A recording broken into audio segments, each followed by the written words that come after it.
পাথারকান্দিতে বুনো হাতির মৃত্যু। দীর্ঘদিন ধরে অসুস্থ থাকার পর অবশেষে মৃত্যু হলো বুনো হাতিটির। মৃত হাতির ময়নাতদন্ত শেষে সনাতনী রীতি মেনে সম্পন্ন হলো অন্ত্যেষ্টিক্রিয়া।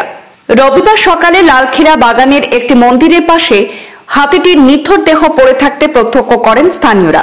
খবর পেয়ে জেলা বন বিভাগের এসিএফ শামসুদ্দিন লস্কর সহ পাথারকান্দি ফরেস্ট রেঞ্জের বনকর্মীরা ঘটনাস্থলে পৌঁছে হাতিটির শারীরিক অবস্থা পর্যবেক্ষণ করেন। পরদিন অর্থাৎ আজ সোমবার সকালে পশু চিকিৎসকের উপস্থিতিতে মৃত হাতিটির ময়নাতদন্ত সম্পন্ন করা হয়। এরপর স্থানীয় জনগণ এবং বন বিভাগের কর্মকর্তাদের উপস্থিতিতে সনাতনী রীতি মেনে পূজার্চনার মাধ্যমে জেসিবি দিয়ে গর্ত খুঁড়ে হাতিটির অন্ত্যেষ্টিক্রিয়া সম্পন্ন করা হয়। উল্লেখ্য, গত কয়েকদিন ধরে এই বুনো হাতিটি অসুস্থ ছিল। সংশ্লিষ্ট বিভাগ সক্রিয় হয়ে সাময়িক চিকিৎসার ব্যবস্থা করলেও তা যথেষ্ট ছিল না বলে অভিযোগ রয়েছে। এলাকাবাসী এবং পশুপ্রেমীরা ওয়াইল্ড লাইফ সংস্থাকে হাতিটির চিকিৎসার জন্য আহ্বান জানালেও তাতেও বিশেষ সুফল পাওয়া যায়নি।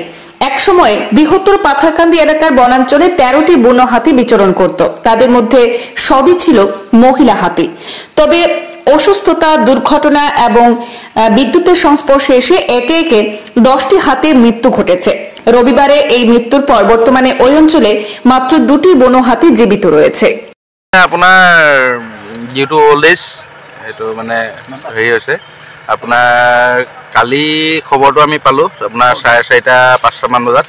4:30 বজাত আমাৰ এচিএফ ছাৰে আপোনাৰ খবৰ দিলে, শামসুদ্দিন ছাৰে।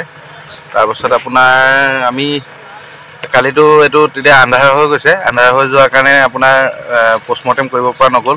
আজি আমি পুৱাতে আহিলোঁ।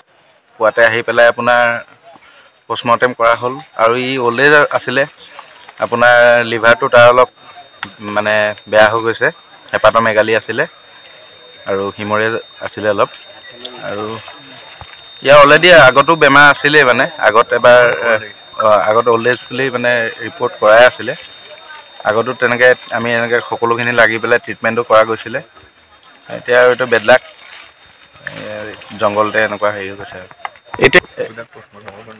এতিয়া আপোনাৰ যিখিনি আপোনাৰ আমাৰ পষ্টমৰ্টেমৰ কাৰণে আমাৰ পষ্টমৰ্টেমৰ যিখিনি আপোনাৰ অৰ্গেন আছিলে, অৰ্গেনখিনি আমি ফৰেনচিকৰ কাৰণে NERDDL-ত আমি চেণ্ড কৰিম।